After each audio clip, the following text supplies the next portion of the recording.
Welcome to the After Chat. I'm Michael. I'm Ellis. And today we are going to be starting part 1 of our 2-part episode of David. 2 parts. There we go. Man. Are you ready? I'm ready. Let's do it.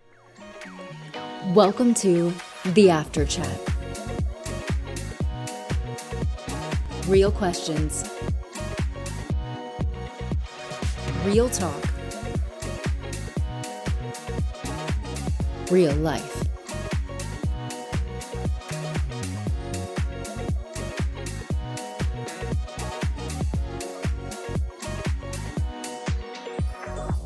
All right. If your 6-year-old dream came true, not the dream that you had 6 years ago, but the dream that you had as a 6-year-old child, a 6-year-old Ellis. Okay. If the dream you were dreaming of your life became true, what would you be doing right now? I would probably be a Power Ranger. Yeah. Yeah. I mean, it's been a while. I'm trying to remember, but yeah, I'd probably be a Power Ranger. Probably the red one because they were Okay. always the best. So Yeah. Well, I thought the green one. The Power Rangers came out when I was a little bit older, but didn't the green one become like a super awesome one? So in the original, in Mighty Morphin Power Rangers, Okay. we're gonna break it down here. The original, the Green Ranger was the best, Okay. but the Red Ranger was always like the leader of the team, and they didn't always have a green one, like in some of the ones after. So Okay. So the arc of time, I guess, says the red one is the best. I don't know. Okay. Yeah. I'd probably be a Ninja Turtle. There you go. Like I'd probably be Michelangelo the Ninja Turtle. Like he was my favorite one. I also liked Donatello. Like I would run home from school every day, just plop down in the living room on the floor and watch the Ninja Turtle. So I would probably be a Ninja Turtle. Nice. If the dream I had at that point in time came true. That is what I would be doing. Awesome. So yes, We could make for a cool crossover episode. That's that all I'm would saying. be cool. Like the after chat with a Ninja Turtle and a Power Ranger. I don't know what we would discuss, but that might be a good Halloween episode. I was gonna say if we're still around here for Halloween. Then that might be the one. There you go. Irrational fears. Do you Irrational have fears. I think my fear of snakes is probably leans irrational. any? Okay. I think it's rational. Most other people seem to think it's irrational. Yeah. Something about the fact that they don't have legs it freaks me out. And they I don't move know. incredibly quick. Yes. Like even in water, they just blast right through it. And you can't see them coming sometimes. Like I don't. No, when went out to Natural Bridge a few weeks ago, and have you ever been there? I have not. Okay, so awesome place. You need to go check it out. So you go down and you're walking along this walkway, and I had no idea, but people were just like pointing out snakes left and right. And then whenever you turn and you start kind of looking, you're like, holy smokes, there's a snake. Holy smokes, there's a snake. They're just hanging out like sunning themselves. Nope. But all over the place. Nope. No, I don't dig them either. I will hightail it. If I even think there's a snake, I am gone. I am out of there. So, what's yours? Weird diseases and bacteria. Like, I mean, they're well founded, I think, for me because I had flesh-eating disease, which most unpleasant. But just to kind of put it lightly, most unpleasant of all the afflictions. That's probably one of the worst. But just weird things like that. Like I don't like to let my ears go underneath natural bodies of water that aren't like filled with chemicals to kill all the things. Sure. Because I'm worried that a brain-eating amoeba type situation is going to get in there, and that's where I'm at.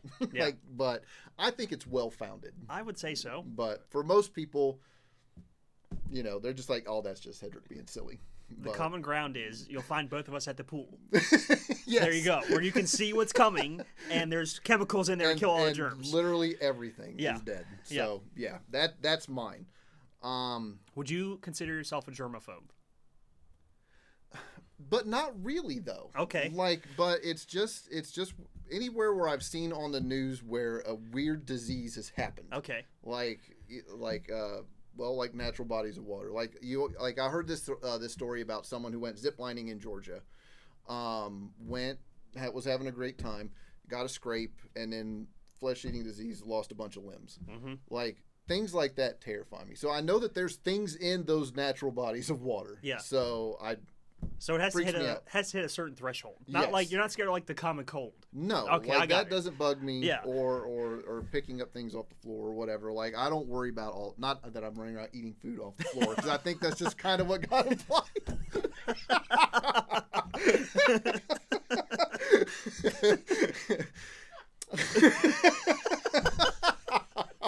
I'm aware. Crawling around on all fours like a dog. I saw Berry Kicks roll under here. Oh, Waste man. not, want not. No, that's not. Great stewardship. Yes, great stewardship. Wait a minute, is that a grape? Like, no.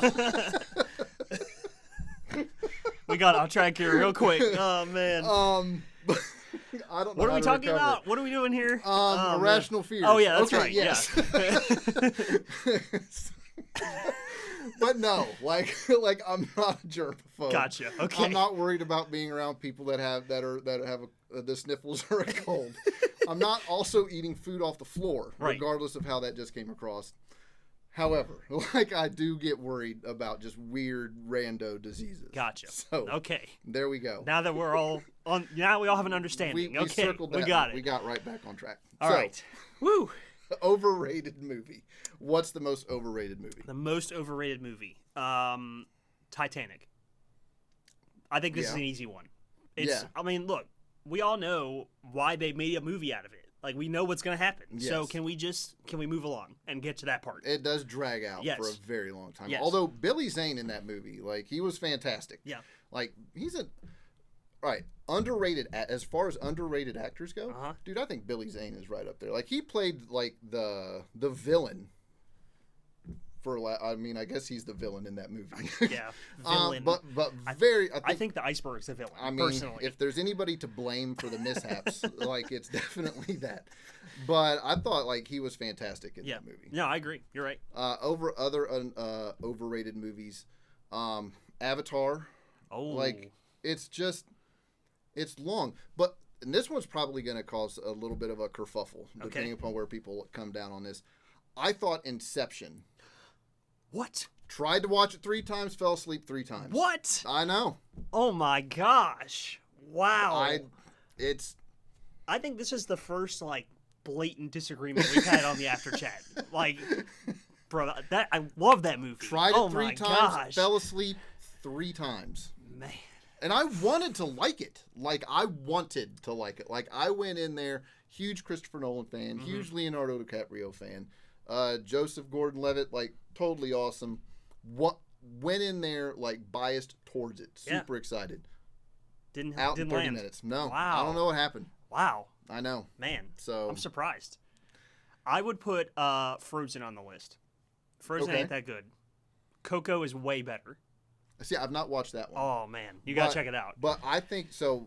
My daughter's like, we watched a lot of those Disney movies, and so. But I thought Tangled was one that should have been much bigger of a hit. I agree. And didn't really take off. Also, we talked a little bit about this before.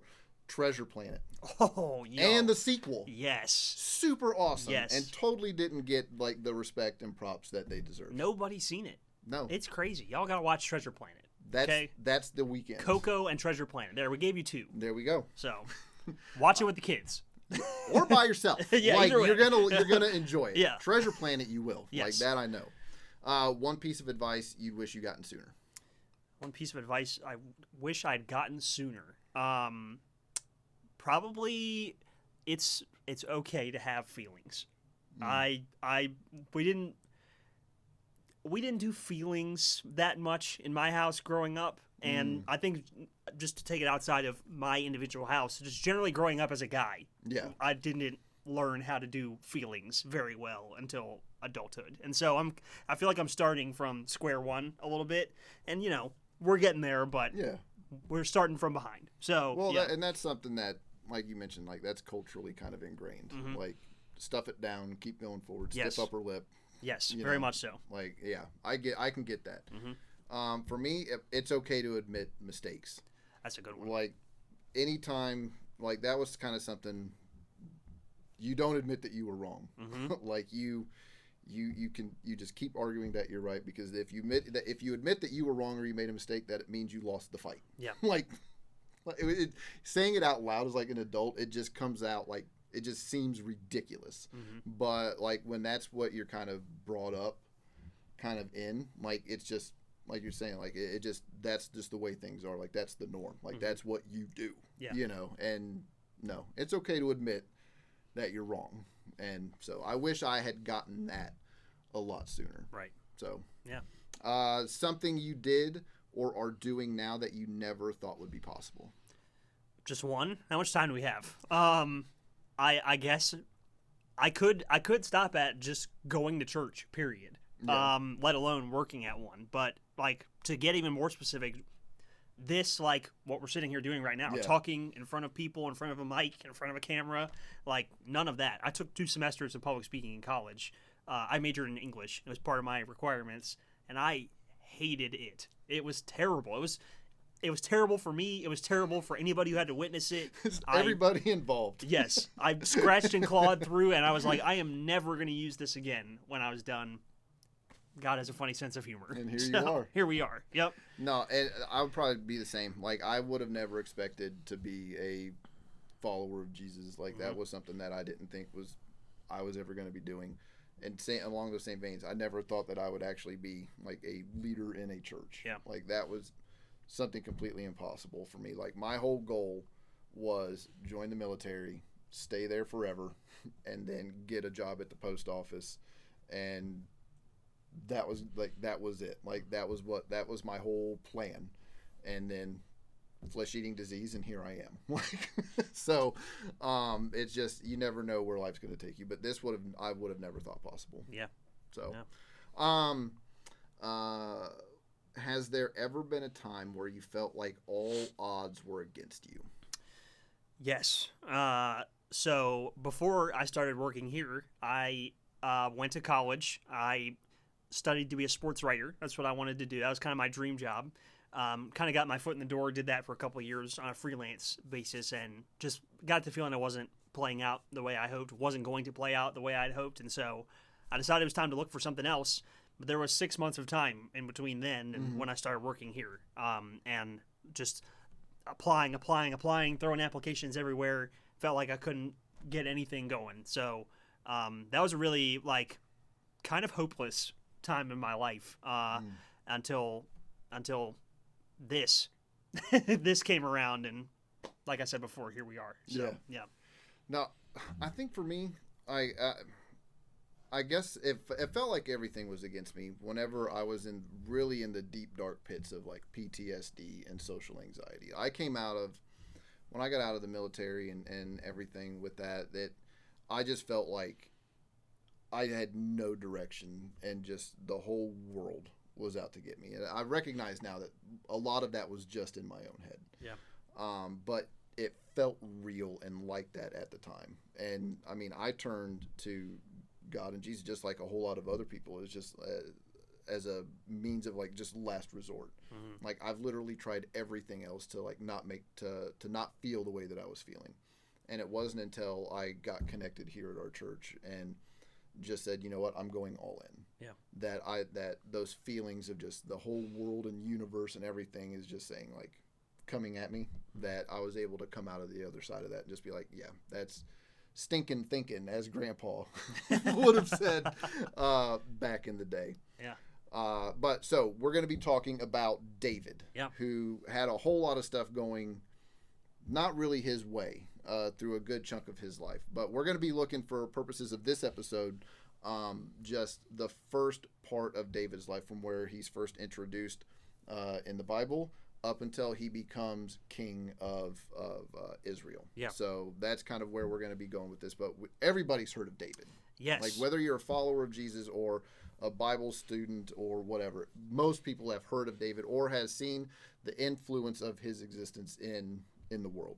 Yeah, I guess before we get into the story, we have to talk about like how do we know him and how well known he is in our culture, whether we know it consciously or not. I mean, you look at pop culture, and I mean specifically the story of David and Goliath. You see that kind of theme pop up so many times. Every sports movie you've ever watched, for Yes. instance, is about the underdog team going up against impossible odds against this invincible favorite and somehow pulling out the win. I mean, that's every sports movie ever. That's the Mighty Ducks. There you go. Like versus Team Iceland. Right. Yeah, or Little Giants. Yes. I mean, like, they even put it in the title. Like, they were not subtle. You know what I mean? That was So- a great movie. Yeah. As far as underrated movies goes, or That's a good one. underappreciated ones, heck yeah. Like There's Little another one. Giants. Yeah. There's Friday, Saturday, Sunday. We got you covered. Netflix? Who? We don't know. We got it. Speaking of movies, movies in general, not just sports movies, do this. I mean, the Star Wars franchise is one that we both love, but Luke is a farm boy. He is going up against this big, invincible empire. He's going up against Darth Vader, who has these powers and this whole history, and the rebels are going against the empire. One and, X-Wing versus the Death Star. Exactly, and somehow they're able to pull out the win. Or any boxing movie ever. Any of the Rocky movies. Even the ones where Rocky is the champ. Somehow he's the underdog in every single one. He loses it right out of the gate. Yeah. Clubber Lang, gone. Like Clubber Lang. Ivan Oh Drago. my gosh. Ivan Drago, gone. Yep. Like he's immediately the underdog at after the end of Act 1. Yeah. Like he's the underdog again. Ivan Drago, what a guy. If he dies, he dies. Anyways. That's pretty cold-hearted on his part. Like, no respect for Carl Weathers and Apollo Creed. Nope. Oh, man. Yeah. So yeah, and another, and we kind of frame things in real life like that Right. as well. Buster like just a real life boxing match, like Buster Douglas versus Mike Tyson. Like Buster Douglas went in there as a complete underdog, very much a David and Goliath type deal. The American colonies, like 13 plucky little colonies going up against the world empire of the time. That's another example of kind of that. And then another real life sporting event, like the Miracle on Ice, where Team USA defeated Soviet Union in ice hockey, like in the Olympics. So, Yeah. I mean, those are just examples of the way that we frame narratives to kind of put our preferred person in the underdog seat against something seemingly impossible. Yeah, and if you even look at like art and symbolism, you see it there too. I think something that everybody probably knows is the Michelangelo statue of Yes. David. You probably know what it is. You might not know the history behind it. So the Florence Cathedral commissioned a series of statues of the prophets, the biblical prophets, to be made, but they also chose to include David for reasons that don't seem to be documented anywhere. Not that I could find anyway. If you can find it, let us know. But so they constructed the statue, and it kind of became a symbol for the city of Florence. They faced Goliaths on all sides, whether it was the Medici family, powerful neighboring states. They're kind of this small underdog city, and so they really became attached to the image of David as a symbol of their independence and their defiance to these larger oppositions. David's eyes are also the eyes of the statue are also pointed towards Rome. Their biggest, Really? the biggest kind of Goliath of an empire near there. And So, that's where they had his gaze directed. I had no idea. yeah.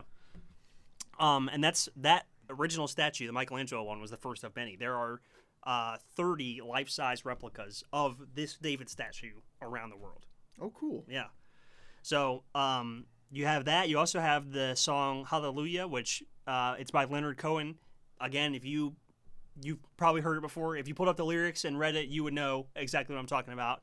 But just a couple that directly reference David. Now, I've heard there was a secret chord that David played, and it pleased the Lord. Your faith was strong, but you needed proof. You saw her bathing on the roof. Her beauty in the moonlight overthrew her. Parts of David's story that we'll get to later on.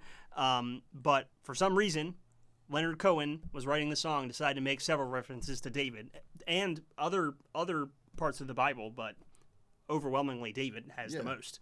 And that's something I had no idea about either one of those until you started looking at those things to bring it up for the podcast. Those are really cool. Yeah. You also have the Star of David. Again, you've probably seen the symbol before.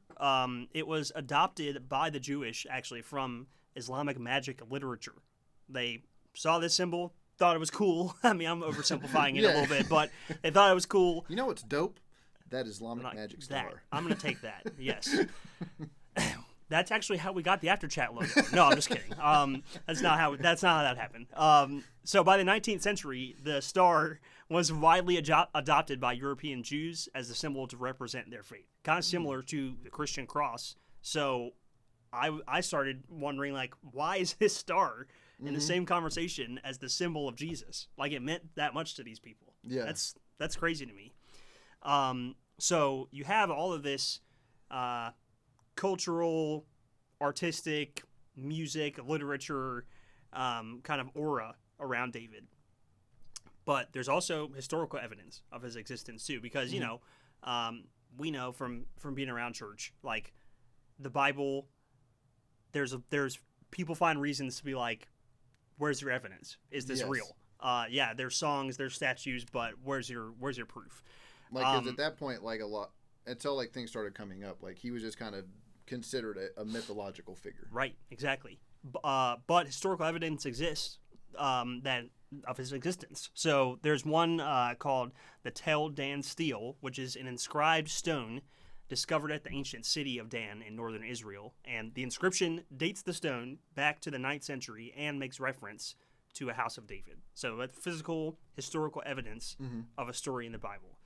That's a big deal. Yeah, Would have been a big deal to the people at the time. And then there are other historical discoveries that you can look up. I won't get into all of them here, but there's other inscriptions like that one. There's portions of fortified cities from the day, including the city of David.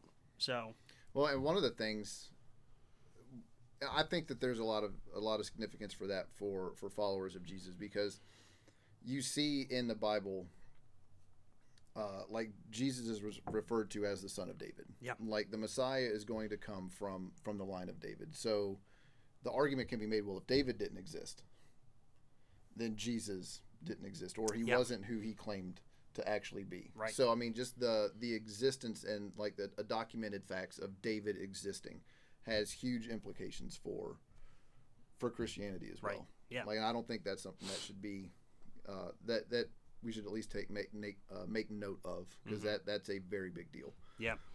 And you know, even in I would say in our day-to-day lives, the impact of especially the David and Goliath story, you can see it kind of in how we think about things. Like, something you and I both do from time to time is go to conferences about leadership, about church, things like that. And specifically at one we were both at a couple weeks ago, there was the kind of a running narrative through the whole thing of like, we are facing huge odds, impossible odds to overcome, almost painting us as the shepherd boys who had no hope against this giant of whatever thing we're facing. So it's everywhere. You can find it everywhere. Yeah.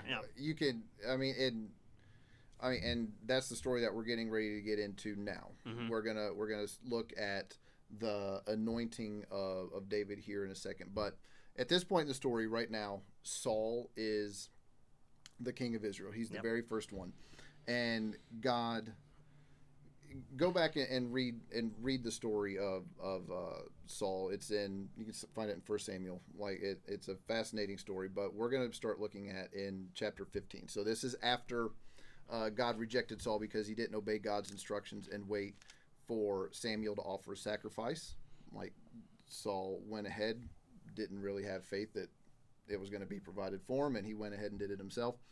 And because he went out and he fought in this battle, and he didn't listen to God when he was supposed to destroy all the Amalekites, their people, their animals, literally everything. He wasn't supposed to take any prisoners, and Saul did that. And he spared livestock. He gave some to his pals. He wanted some of that loot, and offered some to God, but that wasn't what God wanted him to do. Like, he didn't want an offering. He didn't want a sacrifice. He wanted complete, like, wiping out of all of these things. And so Samuel comes up and says, you're done. Like, you're no longer going to be the king. God's going to find someone else. And Saul eventually said in 1 Samuel 15, verse 24, I have sinned. I violated the Lord's command and your instructions. I was afraid of the men, and so I gave in to them. Yeah. And so we see there, like, Saul had some insecurity. I think that's kind of what you can take away from that. Like, he wasn't confident in doing what God wanted him to do. Like he had a couple people in his ear saying, no, don't do that, and he just caved to peer pressure. And we've all done that before, and I think we can identify with that. I mean, we might not like it. We can see that it's wrong, but we can see how that happens. Yeah. No, go on. Oh, I think as we Saul is a huge part of the story of David that we're going to cover in this part 1, and as we go, we'll be able to see something you'll probably hear me say a million times before these 2 parts are over, is just how human this story is. So we'll be able to really see the humanity both in David and in Saul. And I also think kind of the background of what happens with Saul sets the stage for David's entrance, so to speak, because Israel, God has kind of been their king up to this point, but they see all the other nations have a king. They're like, we want a king, give us a king. And God, through prophets like Samuel, is like, well, okay, but I'm just telling you, like, it's not going to go well. I'm telling you right now, telling you up front, it's not going to go well. And they're like, we want a king. So Saul comes along, he messes up. So after all this time of Samuel being like, y'all don't want a king, trust me. The first one comes along, and he ain't fails. that great. And so this is the situation that David is called into. Yep. And we see, like, Saul was like if you read all of the story, which we encourage you to do, like, don't just hear us recite these things, because we're giving you kind of truncated versions of them, but go in there and read these for yourselves, because Saul was like the picture perfect.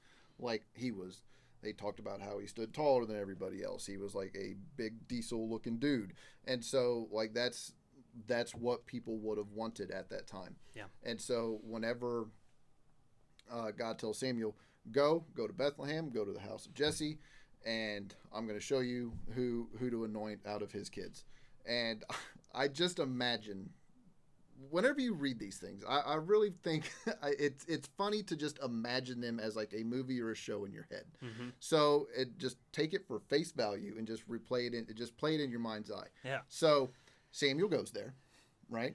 He goes and he talks to Jesse, and then he just it reads as he just kind of parades his children by, like from the oldest right on down. And I just imagine Samuel being like, no. It's like Project Runway. Yes. Jesse's House edition. and until they run through all of the children, and he says no to all of them. And then there's one still out in the field, the youngest. They didn't even bother calling this kid up. Right. Because, like, why bother? Yeah. And so they call David up. He's out in the field with the sheep, and he's like, that's the one. And they anoint him, and then that's eventually, like, he's not going to be king yet, but that he's the next chosen in line. And I think we see there's a pattern there. I think anyway, like Isaac, God always, he never chooses the most likely candidate. Like with Isaac, like that was Abraham's second born. Yeah. Jacob was younger than Esau. Joseph was the youngest out of all of Jacob's 12 kids. And so immediately after that, like we read that chapter, and David gets anointed. And so this is how he's kind of brought in to the court. We read in verse 14, the spirit of the Lord left Saul, and an evil spirit of the Lord came upon him and would torment him, and Saul asked for someone to find a lyre player to soothe his head when the tormenting would start, and someone recommended David, and that is how David ended up as the armor bearer. So that's a very early example of kind of like a demonic influence. That word's kind of used interchangeably a lot, and you can see some of the manifestations. Saul became very jealous, insecure, like all of those things, kind of like all of those things that we'd already seen him kind of display, just got ratcheted up to like a level 10. Like if they was at a level 1 whenever he gave in to the peer pressure of his people, like that insecurity and everything else just got ratcheted up, and he would throw spears at David whenever he's playing. Like again, like this is, I imagine David like with this little thing, and he's kind of playing it, and he's dodging and ducking and and weaving about. But yeah, so that's kind of how David ends up in a position and in a place. Like you see the anointing happen, and then you start seeing things kind of work out to where he ends up in a position to where he would start learning the things that he would need to know and meeting the people that he would need to meet. Something when we cover this story for our students here, something I always try to point out is that Samuel comes to Jesse's house, anoints David out of all of his brothers.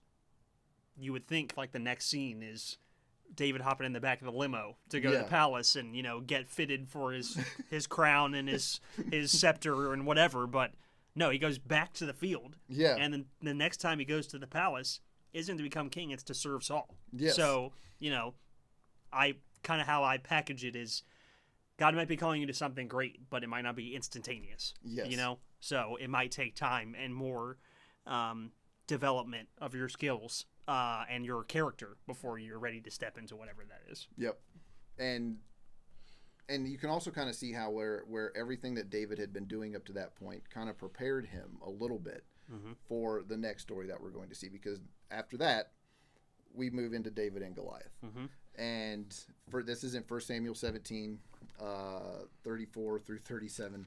I'm going to get that pagan. But David persisted. I've been taking care of my father's sheep and goats, he said, because this is where, but back up just a little bit. So David, there's a war going on. Goliath's been going out there kind of taunting folks and saying, send somebody out. And all of the army of the Lord is kind of cowering and they're scared. And David comes up there because his brothers are there. They're part of the army. And he's coming up there to bring him some food from home, and they're kind of digging on him, like, "What are you doing here? You're just trying to hang out and get out of work. Who's watching the sheep?" And he's like, "Ma sent me to bring you some lentils and all of the things." And so he sees all of this happening, and David's like, "What are y'all doing? I'm gonna get that pagan." And they're like, "No, dude, you ain't gonna get that pagan." But David persisted. "I've been taking care of my father's sheep and goats," he said. "When a lion or bear comes to steal a lamb from the flock, I go after it with a club and rescue the lamb from its mouth. If the animal turns on me, I catch it by the jaw and club it to death. I've done this to both lions and bears, and I'll do it to this pagan Philistine, for he has defied the armies of the living God. The Lord who has rescued me from the claws of the lion and the bear will rescue me from this Philistine." And Saul finally consented and said, "Go ahead, may the Lord be with you." That's some smack talk right there. That is some flexing on literally everybody there that has been watching Goliath come out for the last few weeks or so. And so he did. He went out. He did. Not only did he talk smack, he did exactly what he said that he was going to do. Yeah. Saul tried to put his armor on him, which I imagine was also kind of silly because Saul was this tall dude and David's this kid, and he's trying to put this grown man armor on this boy, and he's just kind of looking there in his dad's suit, just man, this don't fit. And so he's like, "No, I got this. I'll go out there and I'll do it." And he grabbed his sling and his stones and went out there and dropped them. It'd be kind of like if I tried to put on Michael's armor, because these chairs are deceiving, and he is much taller than I am. Yes. And so, but there's something to this. Yeah. I did some research and just kind of looked up how accurate these slingers were. They typically started training at a very young age. David was a shepherd. If you look at what they would wear, they usually had this cord thing tied around their head that was a sling. They also usually had a second one attached to their waist. So this isn't something David. I don't imagine that David had been this was his first time picking up a sling. Yeah. This was something. And I mean, he even said, I've been taking care of my father's sheep and goats. That was kind of okay, we know you can use it, but how good are you? Yeah. This isn't a kid's slingshot, which No. is the imagery we often get. It's not some stick he picked up on the way and a rubber band, he'd been using this before. Yeah. And and if you spend any time looking up this stuff, the ancient slingers, they were far more. A lot of times they were more accurate than archers. They could hit at a farther distance, smaller targets. I'm not taking anything away from David, but Sure. This is something that David, at least kind of the way that I'm looking at it now. Mm-hmm. This was something that David had been preparing for, that David was unknowingly being prepared by God for this moment. Yeah.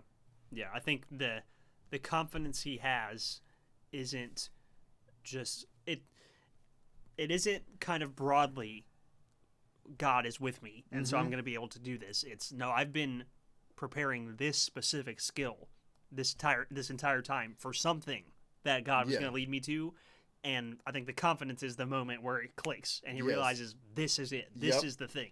And he even says it like, the Lord who's rescued me from the claws of lions and bears will rescue me from this Philistine. And this just kind of came to me. Are you familiar with Raiders of the Lost Ark? Yeah. From Indiana Jones? Yeah. You know that scene where Indiana's kind of running and he's dodging and he's going through the streets and everything else, and then he comes out into this like alley or the street or whatever, and like this dude is like just whipping around this sword and he's looking all cool, and Indy just kind of goes, bam. Like I'm kind of seeing it like that. Yeah. Like he's watching Goliath lumbering over, and he just bam and drops him. I'm seeing and thinking of it a little bit different. Doesn't even break a sweat. No, like he had it. Yeah. You know what I'm saying? So that's our kind of take on David and Goliath here. Yeah. Which is funny because, tying back to the very beginning where we talked about where you see this story in particular in culture, like that's not how it goes in the Rocky movies. No. Like he doesn't know, I got this. I'm going to win. God's been preparing me for this. There's no training montage. No, there's not. He's not running up a mountain in like Ukraine somewhere or wherever. Yeah. He's not punching any frozen meat. At least it's not in here. So, yeah. But I mean, it's like you just recognize it, like I was made for this moment right here. Yeah. And David, he had confidence in the Lord. He was faithful to him. Like at this point, like he was very much on his up and to the right type movement, and he saw it, and he's like, God had me whenever I had to fight lions and bears and all the things. He's got me right here too. Like you see someone very confident in their relationship with God. Yeah. So that's David and Goliath, our take. We have also talked about David and Goliath specifically in a previous episode about giants. Yes. It's season 2, episode 2. Yep. So for more on David and Goliath, you can go check that out. So, and now Saul, but David also had a pretty tight relationship with Saul's son. Like he started building relationships inside the court. Yeah. Saul, he's much more in the context of David's story than just the previous king that he's now been called to, take his spot. He has a close relationship with Saul's son, Jonathan. He also marries one of Saul's daughters. So this is like a family clash, family breaking type thing. And we kind of see tension between David and Saul and kind of how that relationship plays out, and them David stepping into his calling, Saul kind of reckoning with what that means for him. And we see that clash happen, but there's even more to it and higher stakes because of their ties, their family ties. Mm-hmm. And then all of it kind of eventually everything just breaks apart. David has to go on the run because Jonathan lets him know that, hey, Saul, my dad's going to try to get you. Yep. Like you need to dip. And so that's kind of whenever David has his time in the wilderness, so to speak. Like he's on the run, he's having little skirmishes here, little skirmishes there. But there's a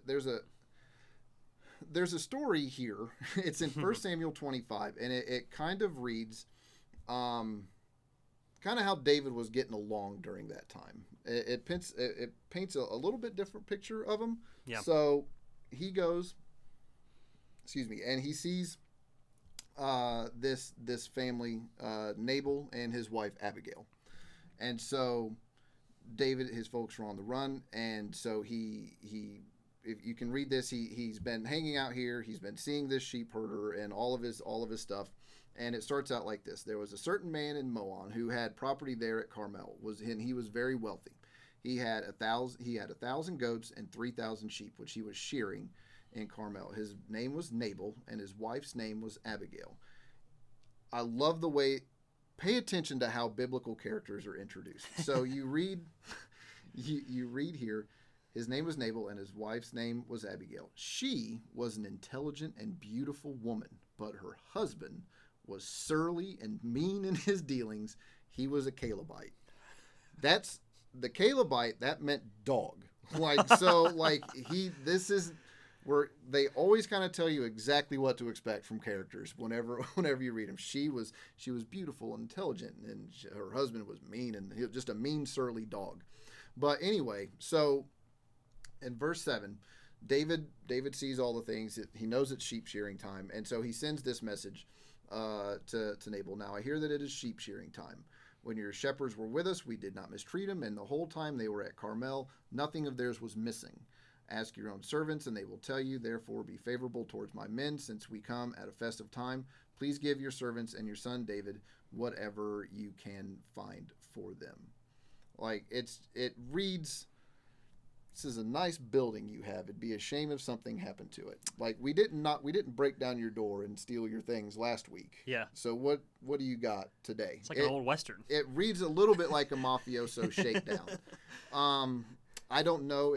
Maybe there's something culturally that I'm missing. Yeah. But if you just take it on the face value of the text, it does read a little bit sketch. Mm-hmm. So I don't know. I just find that I find a couple things interesting there. I find the descriptors of the way that they introduce biblical characters kind of interesting, and just the way that it all kind of plays out. Yep. I mean, Nabal ends up dying, and then Abigail ends up David's wife. There's a whole lot of things going on there that I think are worth at least acknowledging, that David doesn't, at this point, it's not a clear black and white. Yeah. I think, like you said earlier, I would just encourage anybody, go read this stuff for yourself. We are going through it at Mach speed. Yes. and kind of scratching the surface of it. And I mean, David's up there behind Jesus as one of the most mentioned people in the Bible. So there's plenty here that we're not even going to touch on. But I think this period between when David defeats Goliath up until where we're going to end part 1, where he becomes king, there's a lot in here, and a lot of time where David's on the run, he's on the road, and often just kind of his overarching narrative, this time period is this is training for him to become king. And, we do see some of that, and something we haven't even touched on, and could be its own episode, honestly, is the Psalms. Yeah. He's writing a lot of the Psalms during this time, and kind of displaying his feelings towards God and his desperation towards God. But, we kind of see it as training for him to become king, but then this would be a training montage for David. There you go. Right. Exactly. Yeah. But there's some things in there thrown in like this that are kind of run counter to everything else that we know about him and everything else we've talked about up until now. Yeah. And there's also an episode in here for, for Saul, where he goes, Saul realizes that literally everything is slipping away. He got told by Samuel that he's no longer going to be king. It's going to be taken from him, given to someone else, and he's just a man that is just desperate for any kind of affirmation, any type of just message from God or just anybody, because he hasn't really felt God's presence in his life for a while, and so he goes and he seeks out something that was expressly forbidden. When Joshua led everybody into the promised land, the one thing that he was supposed to do was completely wipe out all remnants of prior religions. The first thing he did, he was told specifically not to make alliances with anybody. Spoiler alert, first chapter in, that's exactly what he does. But he was supposed to remove all remnants of all of these other religions and things like that, and all these mediums and witches and idol worshipers and all the things. And then that was also supposed to be one of Saul's things. That was his mandate, to go and do this stuff. But here, when he goes and sees the witch at Endor, he's just trying to find, he goes there and he's just trying to find some sort of connection and affirmation to God or whatever. And he goes and seeks out this witch, and he asks her to bring, summon him the spirit of Samuel. And Samuel's like, "What are you doing?" And so it's just a really interesting story, but it just goes to show that whenever you don't have that connection with God, or you don't know how to have that connection with God, you'll literally seek it out wherever you can. Mm-hmm. And he just wanted to know like what was going to happen. But all he had to do was just go to a prophet or a priest and have that connection to God established. But he just sought it out wherever he could because he was that desperate of a guy. Right.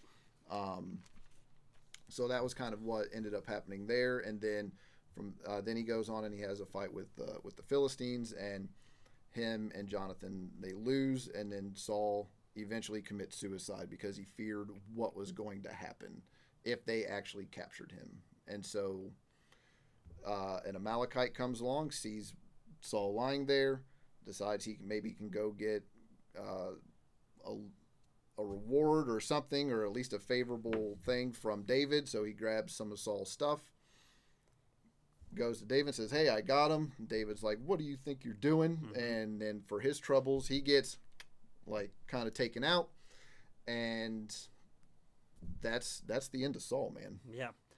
I think in this time, to be a king of a nation and to be defeated and captured by an enemy was not something you wanted. It was not going to be a fun time for you. So Saul, would have seen death as a better alternative at this point. And then similarly, it was a big part of the culture at the time to honor people when they did die, not to use it as a means for profit or a time to make a buck. So that's why I think that's part of the reason why we see David so upset about this. Yeah, and I mean, and even so after that, like the other people, there we go.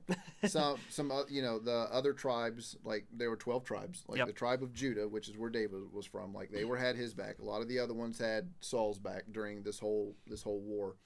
And so the remaining people, not with Judah or David, they kind of raised Ishbosheth as the son of Saul as the king of Israel. Yeah. And he kind of got in a beef with his military commander. That one's also worth checking out. And I think that's 2 Samuel 4. That's also worth checking out. And that commander says, "Well, I'm going to go jump ship. I'm going to go to David's side." Some assassins come in, take care of Ishbosheth, expect to go to David, expecting a reward, and he's like, "Have you not heard what I just did? What I did earlier to the guy that brought me the news about Saul? What do you think I'm going to do to you?" Yeah, it did not go well. Yeah, and so, but that was kind of how David ended up. It was after that all the tribes said, "Okay, like let's just rally around David," and that's how David ended up becoming king of all of Israel. It's all very Game of Thrones. It reads a lot. Like, I've read all of those books that are out. I'm patiently waiting for the Winds of Winter. You might be waiting for a while. I don't think we'll ever get it. But if we ever do, I'm very excited. But it reads a lot like that. There's a lot of intrigue and backstabbing and ship jumping and all of these things. Yeah, and so it's worth reading for yourself. I can say this because I've been this guy. If you think the Bible is boring, but you love Game of Thrones, start in 1 Samuel 16 and read through like 2 Kings, probably 2 Chronicles, honestly, and it's all here. Yeah. It's all here. Okay. No, it's a fascinating read, but that's the story of how David became king. We see this kid go from his humble origins, and I mean, and there's a lot. Just whenever he is in the service of Saul, and people start singing, Saul got his thousands, and David has got his tens of thousands. Yeah. That's a tongue twister. But I mean, David did it. It's an awesome read. But we just wanted to kind of give an overview of the introduction of David and kind of his life, and really just try to humanize Saul and him both in this as we went. Yeah. Well, we I guess this is kind of where we'll leave off the story for part 1. This is the after chat, and we will have a clip for you. Yes. But next time. So we're going to leave you with a cliffhanger for this one. But but for this portion of David's life. Yeah. Like, what has and for preparation for this episode, like, Sure, has sure. there been a change in your opinion of Saul or David, or just the way that you think of this as a whole? I think, this is a story that in church we cover often. And so I think anytime that I've been back over it, it's like on repeat readings, you notice something different that pops out. And this particular time, getting ready for this, it was really just the human moments in between. Like I talked about David being anointed before, but then having to go serve under Saul, and that's how he ends up in the palace. Like, Yes. I think about, like, how would he have felt about that? How would Saul have felt about that? Or he defeats Goliath, and as you said, he's been going up and to the right, Yes. and then kind of this pinnacle moment of he defeats Goliath, and then Saul tries to kill him, and he has to go on the run. So it's really cool to see in a story that has so much mythology and mystique and aura around it, how human it is. Yes. Whether it's David, whether it's Saul, whether it's Jonathan, whether it's Abigail, like it's so human and it's so relatable. Even Yes. if the circumstances aren't, the emotions are. You know what I mean? Yeah. So, And like for me, I mean, David, he knew what his ultimate destination was, and he had no idea about the uncertainties and challenges that were going to come his way. Like, he couldn't foresee how God's plan for him would unfold, and we don't always get that for us as well. We may find ourselves grappling with the unknown, which I'm sure David did, and you see him reflect that in the Psalms during that time, because the path that he had before him was just completely unsure. But no matter what the uncertainties that he was facing was, and this is something that's true for us, like we can take comfort in the assurance that if we remain faithful and steadfast in our pursuit of God, that his plan will ultimately unfold before us. And I think that's what I kind of take away from this portion of David's story. So, all right, this was a good talk, man. Yeah, I this was like fun. this one. So, like, subscribe, share, find us in our Facebook group. If you leave us a review, we'll get you one of our mugs. I'm dripping. yours is sweaty. Mine is sweaty. So we got this root beer in here, and it's fantastic. It's the Frosty root beer. I put ice in mine. So it's we got some condensation going on. Or condensation?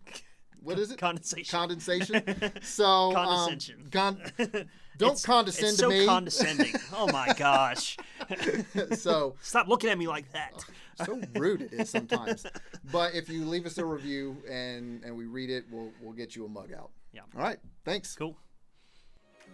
Thanks for joining us for The After Chat.